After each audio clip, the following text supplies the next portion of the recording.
This is the Mettleset.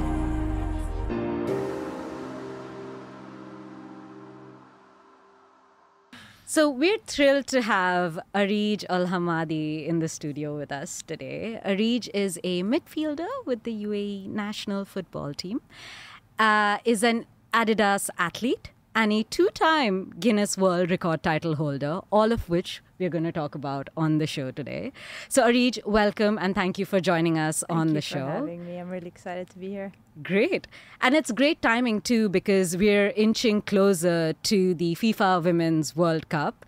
And that's taking place on the 20th of July in Australia. So we'd like to hear all about your thoughts on that as well. So yeah, we can get into it. Yeah, I guess, I mean, first of all, the FIFA Women's World Cup, it feels like this year and last year were a bit of a moment for women's football. Yeah. And now leading into the World Cup this year in Australia, what are you most looking forward to? And are you planning to go? Are you planning to watch? I'd love to, firstly. I went to the last one in France. I watched the final in Lyon and it was amazing. Really, the stadium was packed. The game was amazing. It was really, really intense. It was really amazing performance from both teams as well. And just the vibe was really, really cool. I loved it. And then I went to the World Cup in Qatar, which also was really amazing vibes, very lively, very festive. And the games, I'm sure you've all watched, they're very entertaining, really something Nail-biting. Yeah, absolutely, absolutely. So I'm really looking forward to it. You may not go for it. And we know that just FIFA with the Women's World Cup, everything is having a moment like Dawn said, right? And we'd like to get into this. It's also having a moment because a lot of brands are taking notice of the Women's World Cup now. You're an Adidas athlete, and Adidas actually just launched new kits for all the teams, inspired by nature and the environment of the countries that it was creating for.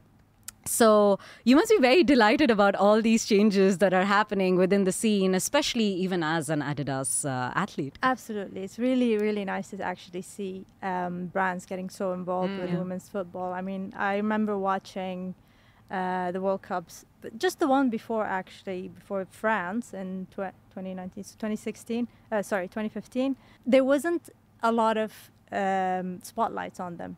And in terms of, I mean, it was still, televised. I was able to watch. Obviously, the one before was a little bit more difficult to watch in this region. Yeah.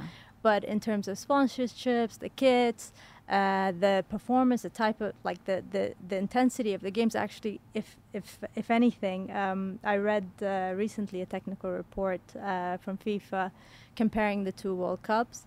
And they've found that since the one before in Canada and the one in France, that there was a lot more precision in the passing. There's a lot more, the teams were more comfortable to play from the back. Right. So it kind of shows that, the players, their technical abilities have improved a lot. Yeah.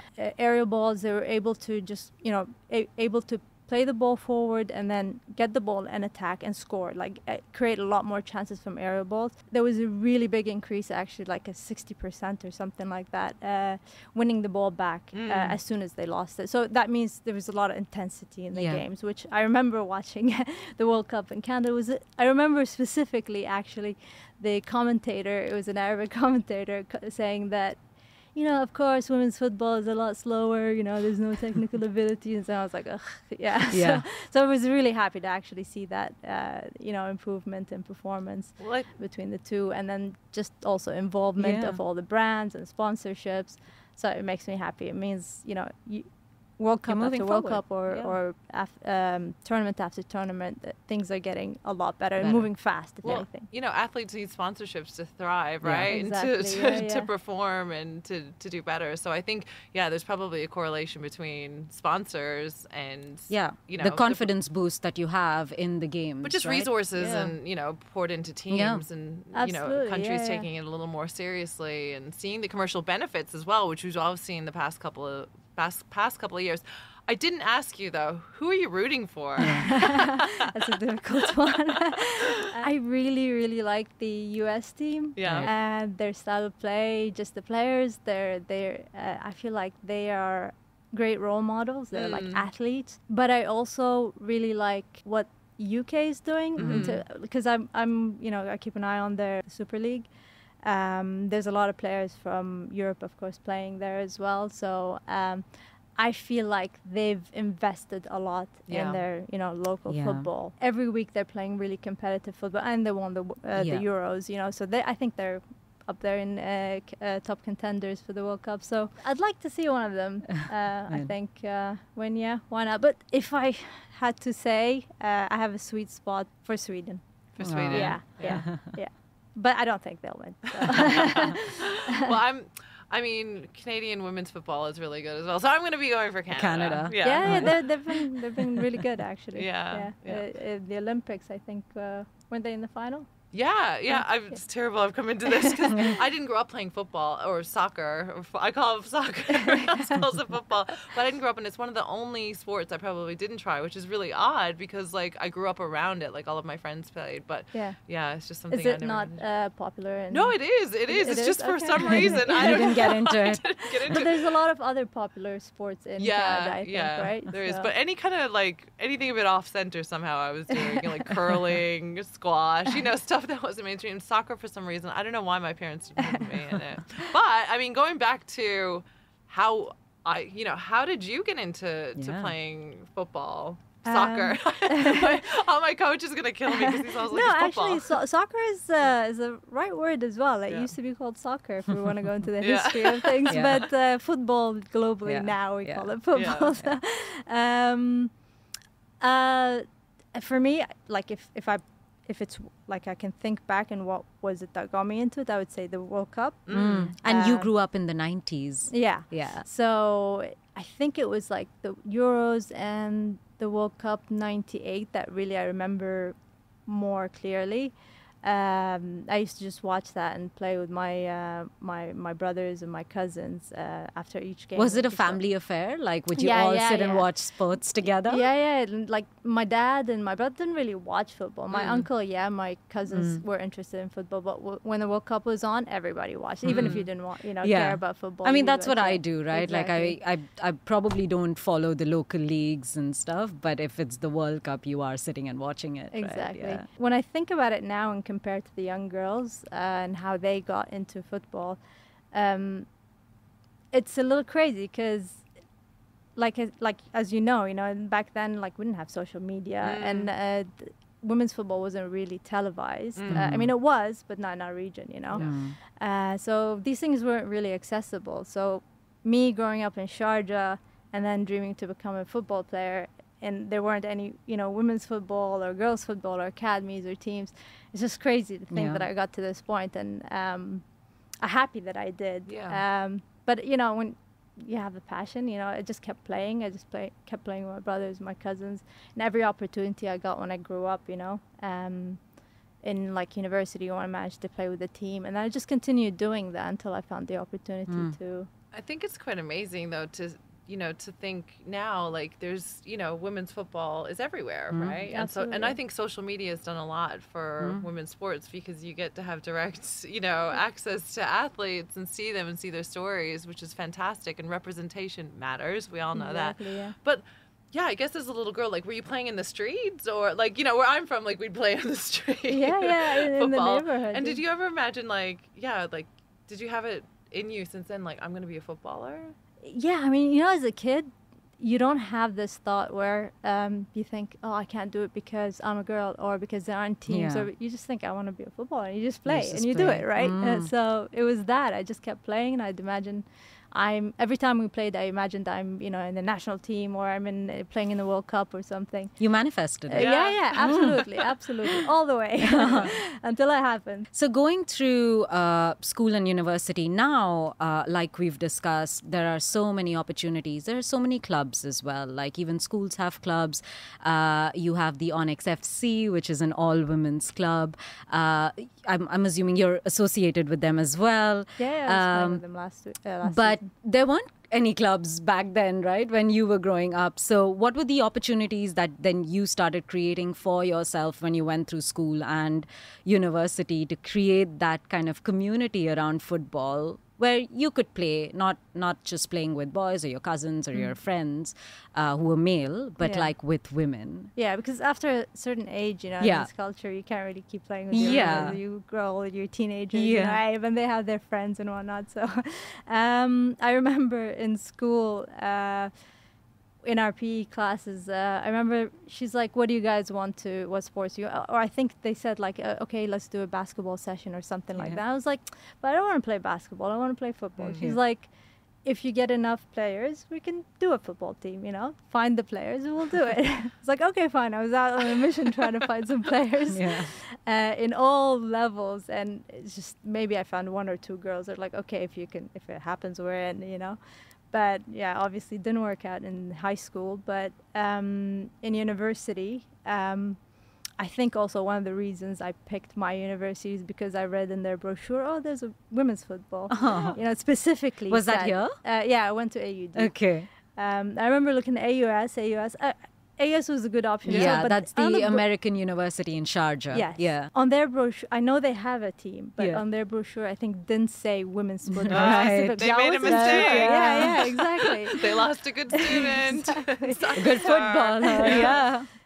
So yeah, in AUD, the brochure did say women's football. I was like, yes, I'm going there then. So yeah, I went there. The first few years, I couldn't actually join the team because I was on the bus and I lived in Sharjah, and it's very far. Yeah. And the Takes a lot last of bus time. was at like 7, Right. and the training started at like 7:30 or Oh, something like that. okay. You know, so I missed out on a few years. Eventually, I moved to the dorms and. Mainly to play football as well. And I played with the team there. I tried to get the team to play in one of the, of course, like when you're playing football and training twice a week or something like that, you want to play as well for some friendlies and tournaments. Yeah. So I remember there was like a social community league that was the Dubai Women's Football Association called in Jabal Ali, and yeah, it was pretty simple. It's like you have a team. You needed a budget for that.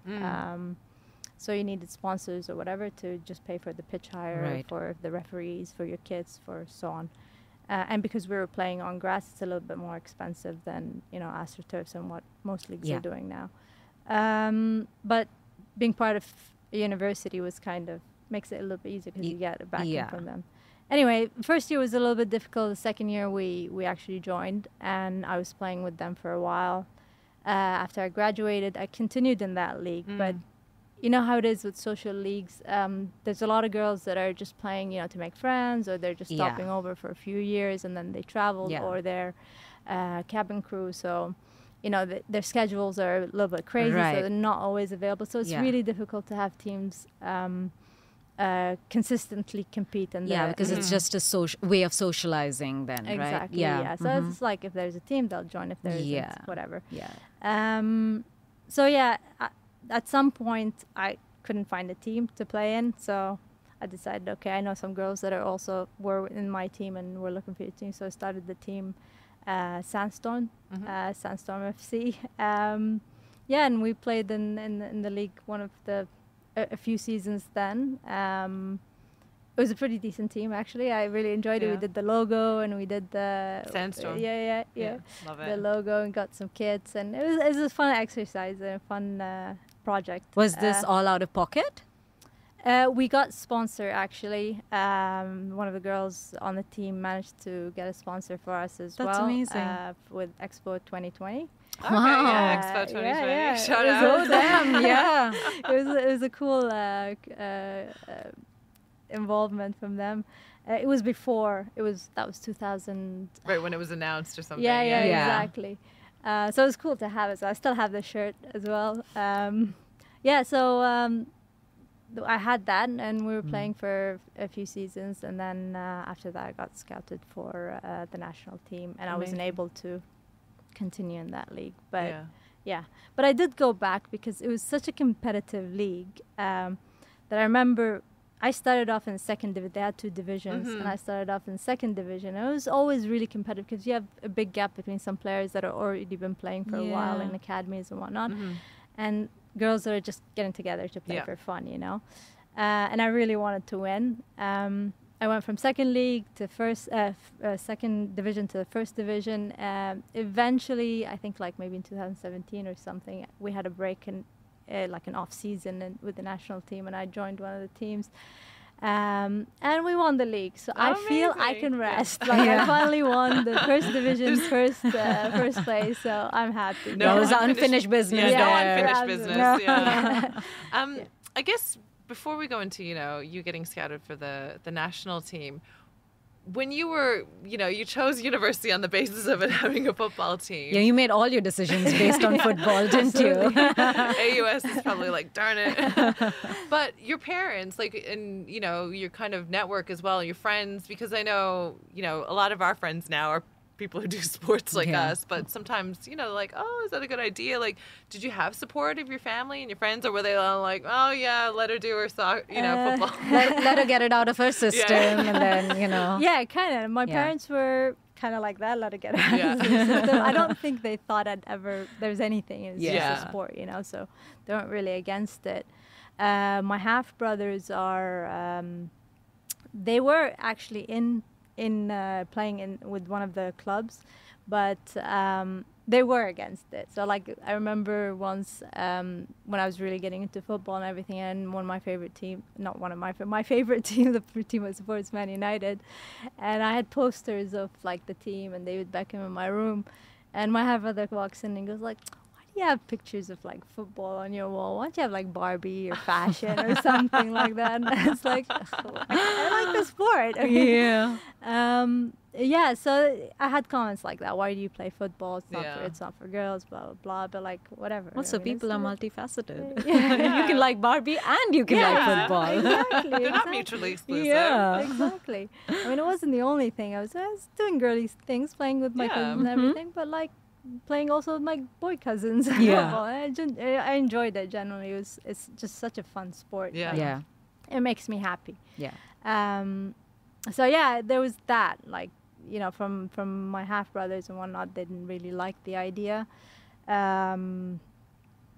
Friends, I think they understood the sacrifice I had to make not seeing them, especially when I joined the national team. With the social club, it was fine with the social football because it's twice a week. It's like just twice a week. It's okay, a couple of hours, and during the weekdays. But with the national team, there's so many weddings, so many travel plans, so many things I had to sacrifice. So most of my friends, I think, were understanding. But others, maybe I would say, like, you lose connection after a while, when you're just not there for their wedding, not there for their birthdays, not there for their gathering. But you create a new community of people, like-minded people, right? Exactly. So you find your tribe eventually, right? Yeah. We spoke a little bit about this before the show on the way or route to becoming pro, something that may not be as clear-cut in the UAE as it may be in other parts of the world. So can you explain to us what that path is to going pro? Because I imagine, as with other sports, similar sports, you're scouted, you have a club, and that's your path to going pro. So what is that over here? And did you turn pro only after joining the UAE national team? Yeah, so I think there isn't a clear or a specific way to... there isn't any clubs, I guess, that you can play for pro here in the UAE. You mostly pay to play. There's maybe one club that you can say is semi-pro. They can train every day. They can go for camps. They can compete in international competitions or whatnot, and they can scout players from abroad. Right. But the route to going pro, I would say, is academies. Because a lot of academies, yes, you have to pay for academies, but they can help you also find, get scouted with teams or colleges abroad. And then from there, you can play with professional teams and whatnot. And the other thing is, the only way here is, I guess, if you make it to the national team, then you're semi-pro as well. Because I would say semi-pro because you can't really quit your job and just do that. It's not a full-time job here. Someday. not maybe. training. Yeah, someday. That's the plan. Yeah, that's the dream. I think that's very important. I think for Yeah. athletes to perform, to play really well. 100%. Yeah, you have to focus because it's a career, right? So you can't have two competing, like you can't be doing a full day job and then Yeah. going and playing or Well, practicing. It's just when we after. think It's about it, like, just- would you expect that from a professional football, like a man? You know what I Yeah, mean? you No, like to won't. go. Yeah. How are they? How could you divide your attention between? Yeah. Exactly. both? It makes a difference when we go on camps, whether it's 2 weeks or 1 month preparation for a competition or a game or something. Some companies, if you're working, or schools will allow you that you'll get a letter, excuse this employee or student, whatever, to fulfill a national duty. Yeah. And you'll be excused, and you're there just for 2 weeks, eating right, sleeping right, well, yeah. talking football, thinking football, around the players that you're going to play with for 90 minutes. Just football all day, all night. And you're able to train also twice a day. You're able to rest as well. You have a physio there helping you out. So, and you're just very focused compared to if you were going to school or class, or you had an exam or maybe you have an exam after the game and you're worried about that, you know, or you have a project that's, You'd be distracted deadline. all the time. Yeah. So it makes a difference. And going pro, if you're able to just focus on that, definitely there would be a difference in performance, I think. And it's really the way forward, I think, for... Yeah. Well, I think the return on investment we've all seen, for any brands high. out there, hint, hint, hint, It's definitely high. is massive, when it comes to women's sports. Like, the growth potential is just insane, Yeah. you know? Yeah. And And there you are have facts to back it now, so yeah. you have a blueprint. I feel like it's so easy to just really start and have a successful strategy with women's football, because you're starting from scratch. You're not trying new things, see what works and what doesn't, And taking the best practice and the learnings, and doing it, maybe a bit better. Yeah, absolutely. I mean, I don't see why we can't televise the games. Yeah. Like, Yeah. why not? Instead of playing reruns of, volleyball or handball or old football games, just televise one of the games, a few of the games. Televise the national team games. The national team games, yeah. Actually, I think 100%. that Saudi's absolutely. doing it. Yeah. So, I mean, I'm sure we're going to get there eventually. Yeah. But I don't know what. Well, the sometimes we logistics just of need these to, things- say, maybe you should do that. So if anyone's listening, is in a Absolutely. position. I mean, maybe it requires a bit of sponsorship Yeah. and these things, but Yeah. like Yeah. you said, Yeah, there's a lot of opportunities. I mean, of course, there are lots of political reasons, legal reasons that kind of hinder a lot of Yeah, these yeah. I things. mean, But you- of course, in the kind of the bigger picture view, I think it just benefits everybody if there's, television But that it's kind just of exposure. streams Like, it to just people. normalizes it and Yeah. people get interested. Like, Yeah. it's always, before we actually started the podcast, people were like, I'm going on a bit of a tangent now, but like, oh, who's interested in women's sports? And I was like, a lot of people. Yeah. Absolutely, And yeah. the results that we've seen, with our audience yeah, globally, just like, people are interested. speak for it just- themselves, yeah. it just needs to be presented to them. Yeah. They need an option. Like, even Tour de France, the women's edition, I got a group together to go watch it at a sports pub, and they were all in a fluster. I was like, this channel, now, it's on. Yeah. But it was a group of us. It was a group of us. But yeah, and it was the rankings were really high for the for that tour. yeah, it was good. This year. So. But just going back to the path to, the national team, how did it happen for you specifically? Like, were you invited? Did they were like, Team Sandstorm is like, killing it? I had to take initiative, just like Yeah. I was started. To be honest, it's always been that way for me. I had to just kind of find a team. I had to find a club. I had to find a place to play.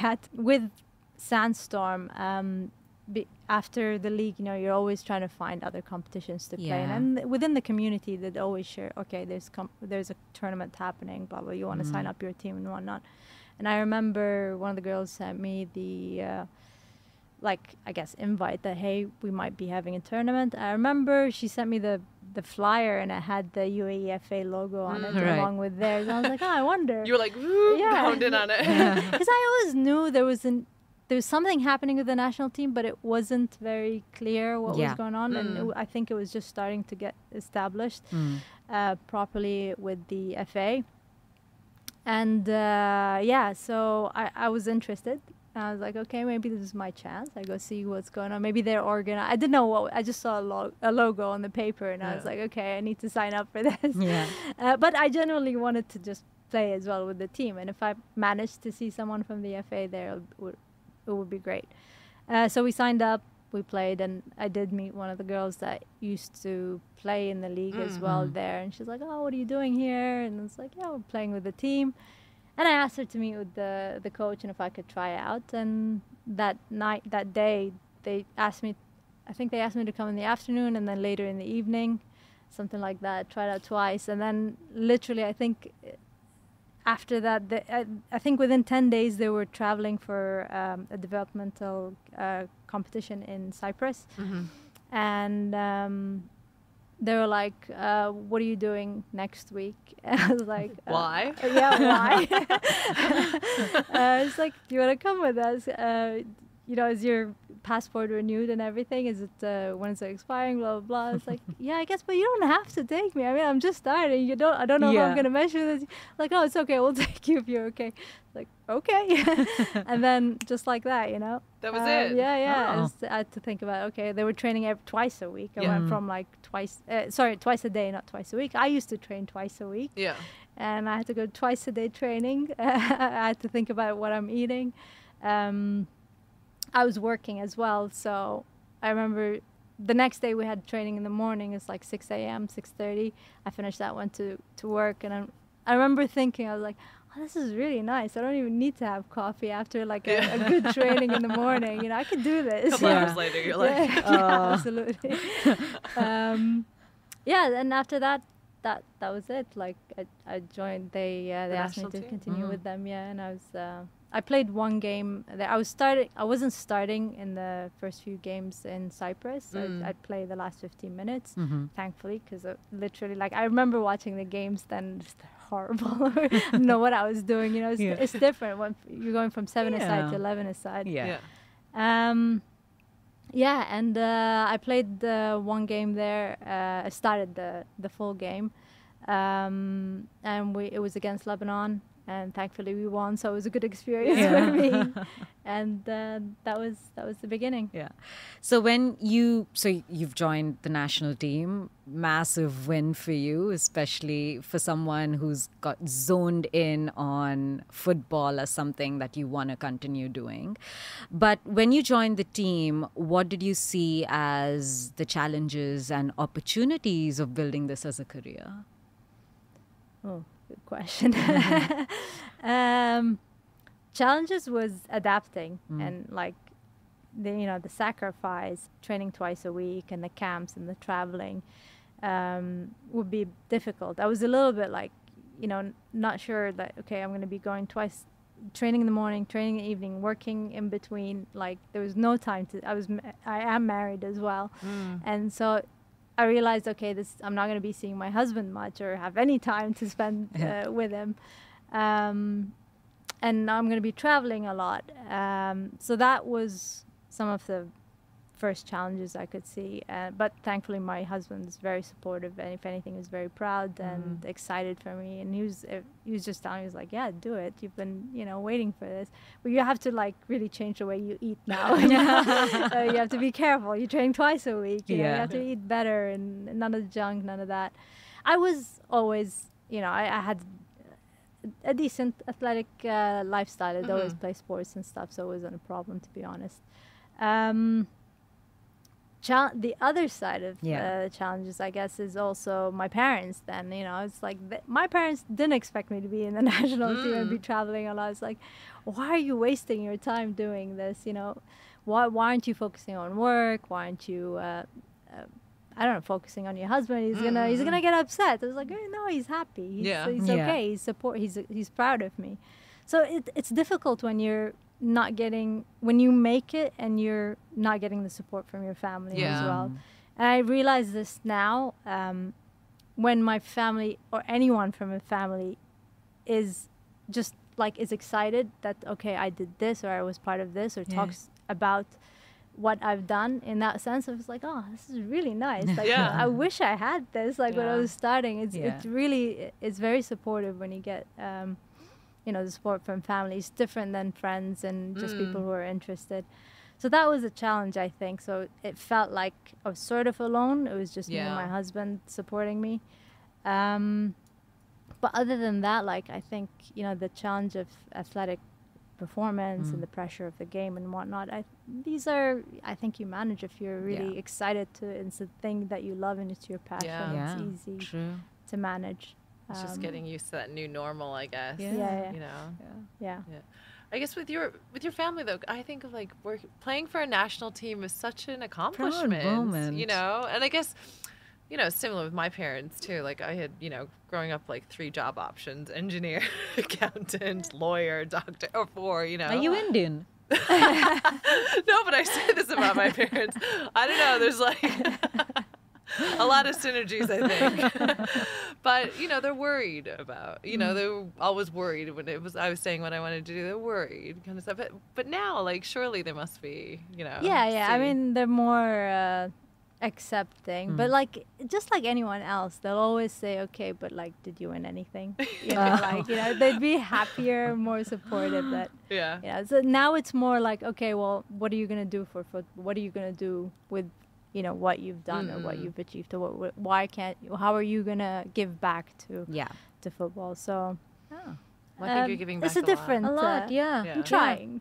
No, for sure you are 100%. Yeah, and like just do that. Like, what does that representation mean to you personally? I mean, removing your parents from the equation, removing your husband from the equation, what does it mean to you? That's so important, right? Yeah, so absolutely. What does it mean to you? Look, I of course, I think like any athlete, and just from the challenges and the journey that I've gone through, I feel like it's I have to give back. I have to find something to give. There's so many ideas that I have, there's so many ways you can give back, but like on a day-to-day, of course, doing things like this, if it helps one girl, I'm happy.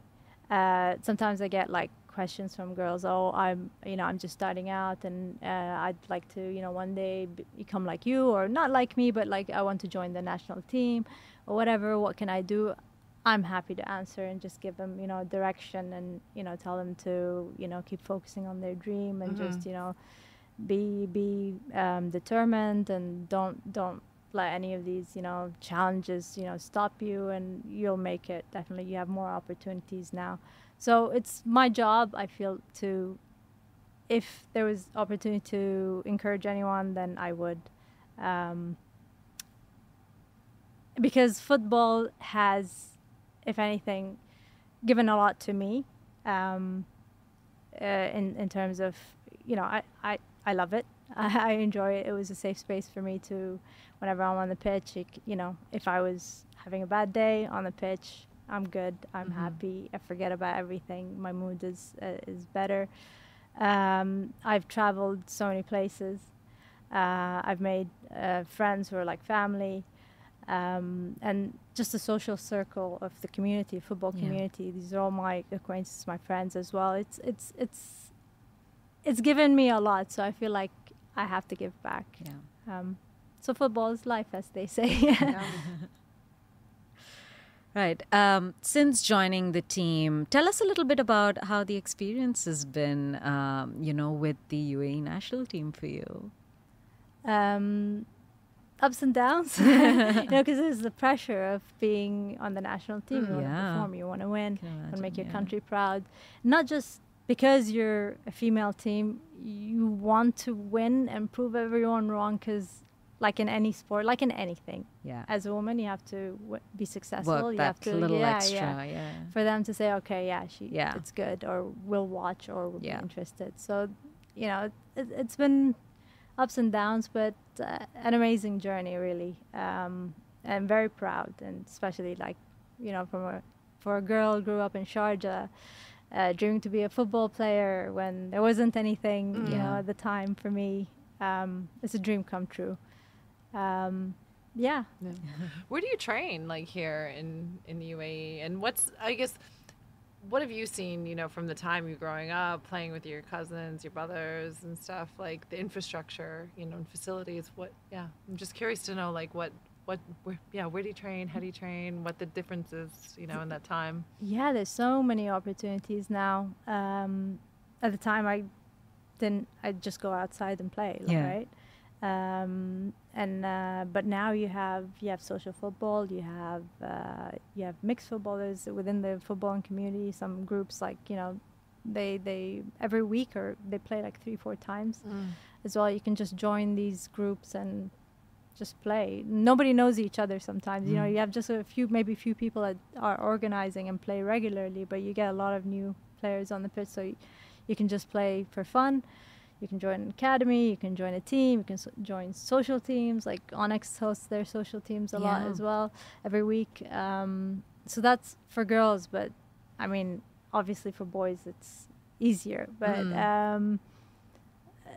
and there's a few clubs, so if you want to go play on a competitive level, you know, all clubs are open to tryouts and take on any players. There's 2 leagues, I think, as well now. If not 3, 2, I think, which one is a bit more social, so it's easier if you're just starting, and the other one is a bit more competitive, and they play 11 aside. So there's so many opportunities, like I said, where I didn't. I had to fight to join that social. Yeah, you searching for the team in high school. Exactly. So you had mentioned that one of your camps was overseas.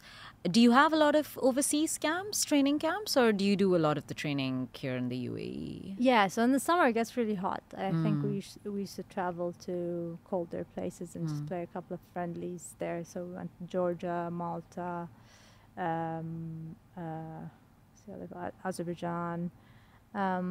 We played in Asia as well, Singapore. We played the WAF competition in Jordan, Bahrain. Right. We played the futsal competition in Kuwait. We played in so we've gone a few places. Obviously it's different.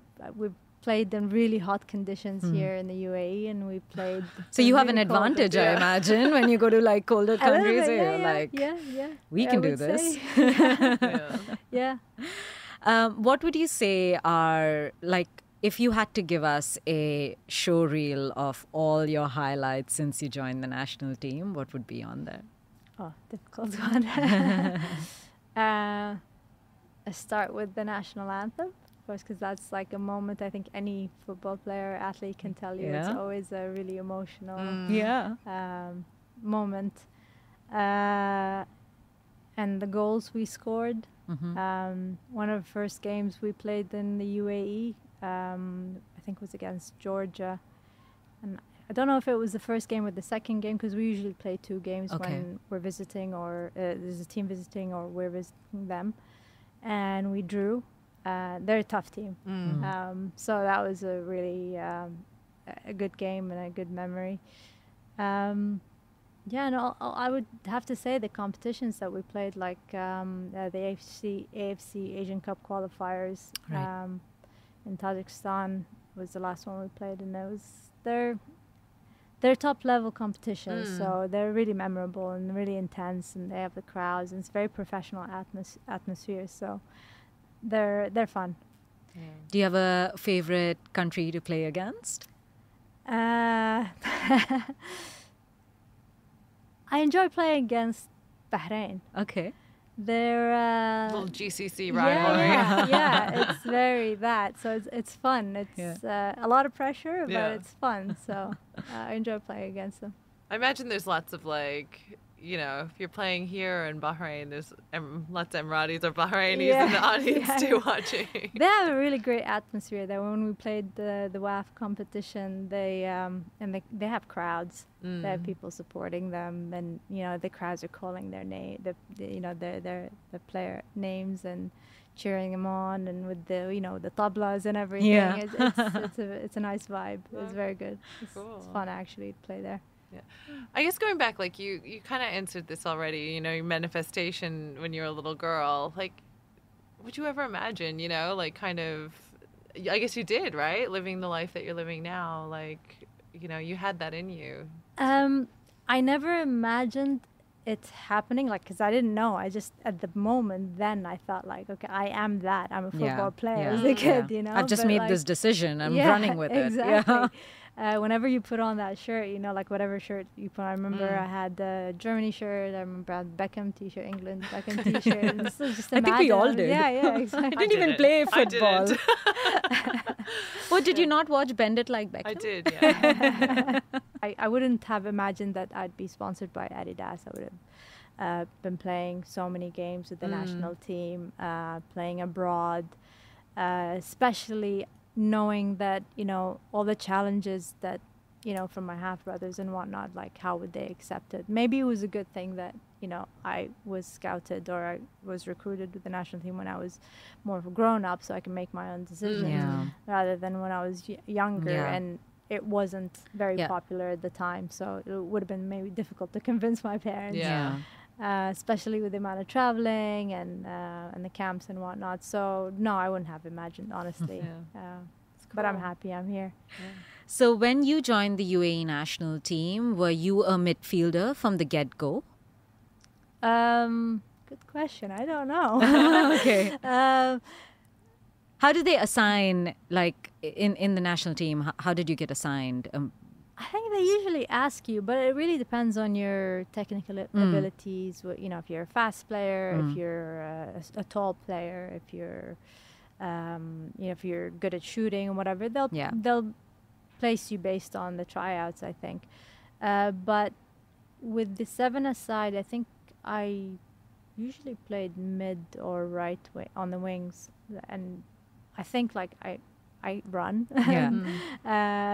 faster than most players, so it makes sense to kind of place me. And because like my background, I was always you know, active and whatnot, so be fitter than most girls, so it makes sense to put me in the midfield. I think on the wings. Midfielders are one of the fittest in the team, aren't they? Yeah, you'd have to run back and forth. You do two jobs: you attack and you defend. Midfielders also have other characteristics that make them good at what they do. They have to be agile, they have to be alert, you know, and they have to be looking out for the entire team, not just what they're doing in that moment, right? How do you think that has translated or spilled over into daily life, really, for you? I think it's the other way around, if anything. I even like with the gym and when I go to classes and whatnot, I enjoy classes that are more intense. If I don't sweat enough in the gym, I feel like I didn't work out, you know. So whenever I go out for a run, I'm always like challenging myself to do better with the pace and everything. So I think that put me in the midfield position rather than the other way around. So you mentioned earlier about contributing something to football. Well, I think you contribute a lot. Yeah, we can all agree on that. But two interesting things is that you have 2 Guinness World Records. Is that correct? Yes. Can you tell us about them? Like, what are they? The records. Well, the first one is the one in football. Let me tell you how it started, I guess. It was during COVID. And at the time, if you remember, everyone was stuck at home, and there were a lot of these fitness challenges, like 60 seconds, do this or whatever. And I think like Guinness World Records had something like that. And I thought, okay, this is interesting. I'll do that. I was doing a few of these different ones, and I thought I'll try this. But I thought I'd go check out their website and see what's in there. And obviously, like, I was missing football because we weren't training, we weren't playing football. So I checked out what there was for football, but like everything on there was freestyle. And the records were broken by like professional freestylers, and the tricks are not easy. You know, these guys are very good at what they do. I managed to find something I thought was easy. Like I looked and I'd look up like what the trick was, and it's like, oh, can I do this? You think I can learn it? Yeah. I remember I found the hot stepper trick, I looked it up on YouTube, saw the technique. I was like, okay, I'll look up a tutorial on how to do this. Looks fairly easy.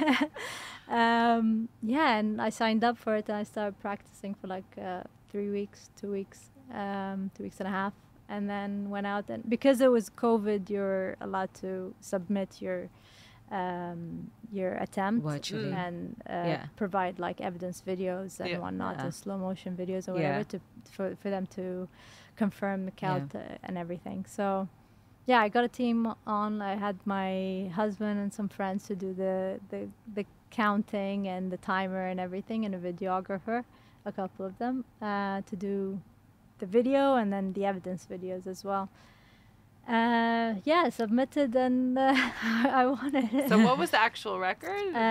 86 hot steps. Wow. The one before was 56. In a certain period of time. In 60 seconds. In 60 seconds, 87 hot steps. Yeah. Wow. Which is, it's like two kicks or two bounces counts as one. So 90, 100, 102, is it? Yeah. And I'm not very good with math. Sorry.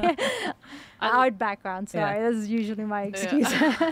I love that though. You're like, this one looks okay. I'll just study for 3 weeks and then break it. Absolutely. But not just by a little, by a lot. That's one. You have another one as well. Yes. So the other one was quite random, actually.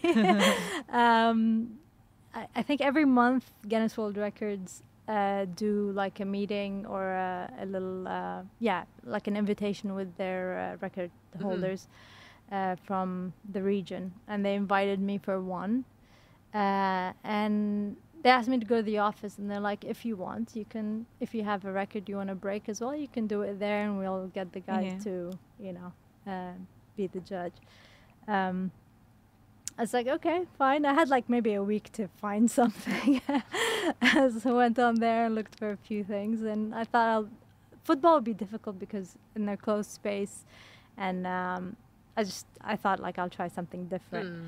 I went for the jump squats. I found jump squats didn't have any record on. They had for the male. Yeah. I don't remember, but it was categorized. It wasn't like the football one I did was not gender-based. Thankfully, this was. Yeah. And I went for it after the meeting. Squats. Yeah. How many? I don't. I'm sorry. I don't remember if it was 76 or 67. Yeah, maybe you can fact check it after. Yeah. In 1 minute. Yeah. Yeah. Wow. As someone who could probably barely do. And there was a specific way you need to do it. You need to have your arms behind your head. You need to make sure you're like military dropping, style. Yeah, and you have to drop at least like 90. Like your like thighs need to be parallel to the ground. Yeah. And you need to make sure you're jumping off. Very precise. Yeah. Oh wow. It's amazing. Yeah. Yeah. Now I'm curious. What is there anything? I don't think I could break anything. We need to go on to the Guinness World you Record just need to and really, find really something really easy. Maybe for next season, that could be our journey. Yeah. So Adidas is a sponsor that probably everyone wants in their corner, right? When did they approach you? Like, how did that? What was that kind of? How did that happen? It was I was doing a few. I did one collaboration with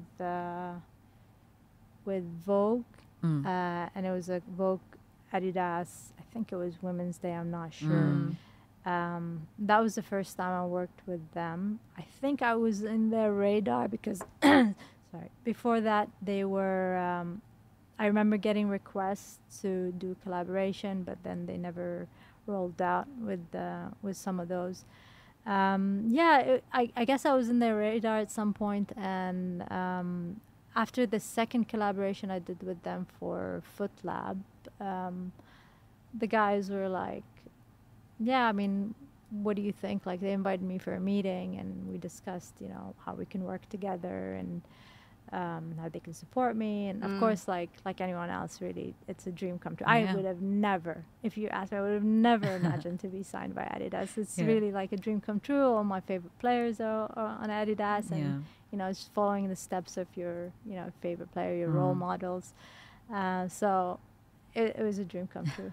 Of course, I was like, yes, of course. Yeah. You're like, wait a minute, let me think about it. Yes. Yeah. And as an ambassador with Adidas, what do you see your role with them in kind of furthering this, not just this passion for yourself, but maybe for other women out there who are trying to get into the sport?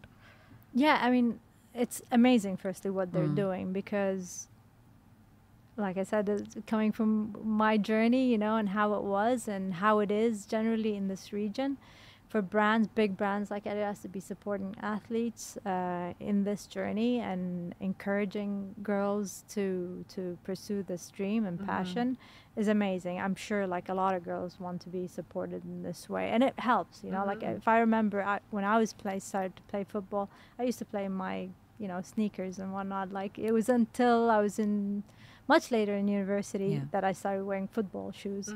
So firstly, that is amazing. And in general, what they're doing, like supporting Onyx, you know, and providing them with the support to encourage girls and women to play the sports is amazing. So this really all encourages girls. I think anyone could be now, you know, if they work hard and pursue their passion, and I think they can achieve that. They can. All the brands now look at, like you said, there's so much opportunity now, you know, and growth. there's interest, and you could say athletes should look to be supported and sponsored, because this means, okay, there's serious backing, and then the teams can also see that, okay, there's interest in athletes, then, you know, maybe there's interest in the sport itself. There could be a bit more investment and sponsorship in leagues and televising them and so on. You know, these are opportunities for brands as well to show their support. Yeah, well, we love Adidas. Yeah. Adidas. Sorry, I said soccer. Adidas. Yeah. I'm the odd woman out. We'll have to get them on the show to kind of clear the air on what. Or Adidas. Anyways. No, but we love Adidas, and you know, we do. We love brands that support women's sports, because women's sports deserve to be supported. You know, it's not like for me, it's money in the bank. Yeah. Like, why can't brands see that? You know, it's interesting, it's fun, it's growing. So yeah, we love that. I mean, we all know how women's football is exploding at the moment, and you know, there's a lot of initiatives to level the playing field when it comes to, you know, I think I should have looked this up before, but like I think the men's and women's team in the UK need to be paid the same, if I'm not mistaken. But there's still, you know, stigmas and inequalities and, you know, views. What more do you think can be done, you know, to create equal opportunity for women in football? I mean, a big question. Loaded. Well, where? Because there's a big gap between here and Europe, and Europe is still also fighting for equal pay. I think. I sometimes when I say like, oh, there's a big gap here, but I'm like, is there though? Like, you know, because it seems like you know, women there aren't necessarily supported to the level that they could be, or that people would think either. You know, they have their challenges. But maybe they have something sorted that, you know. We don't. We have some things that they don't. So it depends where, but in general, there's, I guess, I don't know what would kind of close this gap is, I think it's like sometimes you just need to keep winning and keep proving them wrong. It just takes time. I don't think it's like it can happen overnight, you know, and you can see that year after year, or World Cup, or every big competition, there's improvement and there's progress. Like stadiums are now, you know, being sold out. Like they're being filled with spectators and fans and whatnot in Europe, in America. Players now are playing in different countries as well. We didn't see that before in the beginning. Now you have a lot of players from Europe playing in America, playing in England. I think it's just we need to just keep raising the standards, you know, like just be professional, demand for that. It'll take time to achieve. FIFA just recently announced that it is going to alter the prize purse for the women in the 2027 game, but it is going to be equal to what men are going to kind of earn in 2026. So there's still a fair bit of catch up to do, even in that regard, right? The sport also, I mean, like questions have been raised on whether enough emphasis is given to women's health in the sport, women's illnesses in the sport. And just going back to one of our previous guests who actually spoke to us about the fact that it hasn't been, right? So do you think now, with all the fanfare that women's football is seeing, do you think that there's also an urgent need to speed up those aspects, like, you know, give more attention to how the sport impacts women differently to men? Because I'm guessing historically, men and women in the sport were also treated the same way as far as health and illnesses were concerned. Yeah, that's true. I think we're going in that direction. You see studies, you see research been done with the big clubs as well, like Barcelona. I remember reading that there are some studies and research done for, you know, female performances and just physio sessions and things like that. It's just completely different. And preventative measures as well. These are one of the few first things that you learn as well when you're, you know, starting off with football, that women are more susceptible to getting ACL injuries because of you know, the skeletal the way we are with the hips and the legs and concussions. So, and concussions. So I think we're going in the right direction. It's just going to take time, you know, with the research. It's just how it is. It's trial and error sometimes. I'd love to see a lot more studies being done in that field in this region, more involvement in like I was saying to you guys earlier that you had the sports psychologist on there. I think it's a very important topic, and it's different, you know. Boys and girls are different, you know. There's a lot of challenges, such as, but you see a lot more like pregnancy, for example. You know, when can a girl get pregnant without affecting her career? But you see a lot more athletes now doing that, and still one example, Alex Morgan. It's not a career ender anymore. It's like part of your life, you know, part of your journey as an athlete. But it's not something that you know, it's in a handbook. It's okay, you do this and you can come back. Everybody's experience is different, right? But there isn't any, I guess,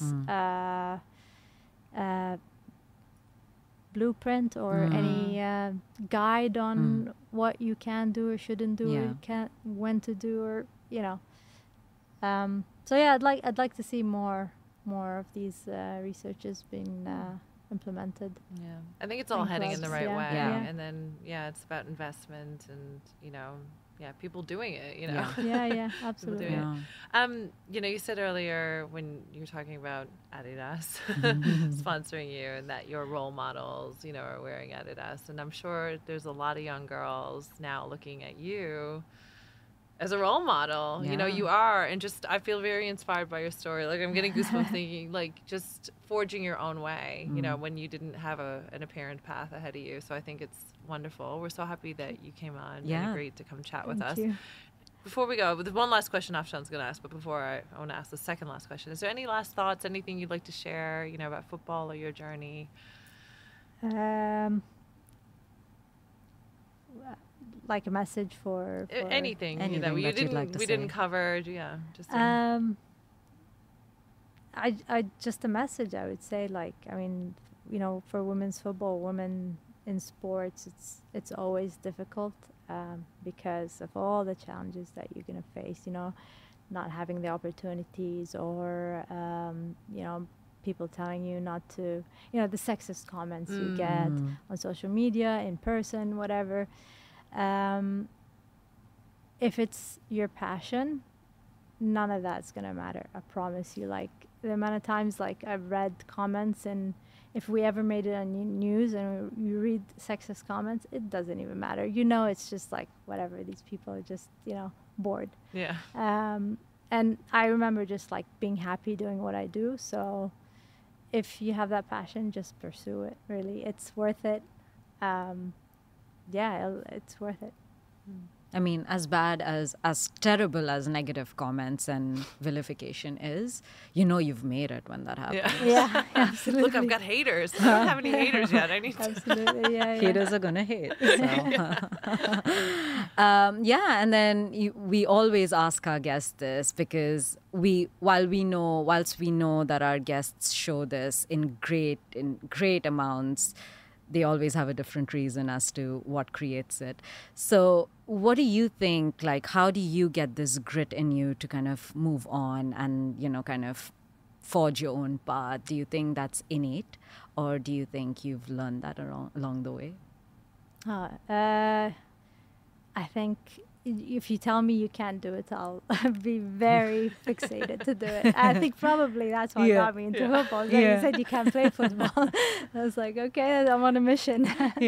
So I think it was in me, just to work hard, always to try to find, you know, earn what I want and earn my goals. Nobody's gonna hand you anything unless there was something in it for them. And I've just always been that way, I think, like just always trying to, you know, if I wanted something, I have to go get it myself and do it myself. So, yeah. Great. Yeah. Thank you so much.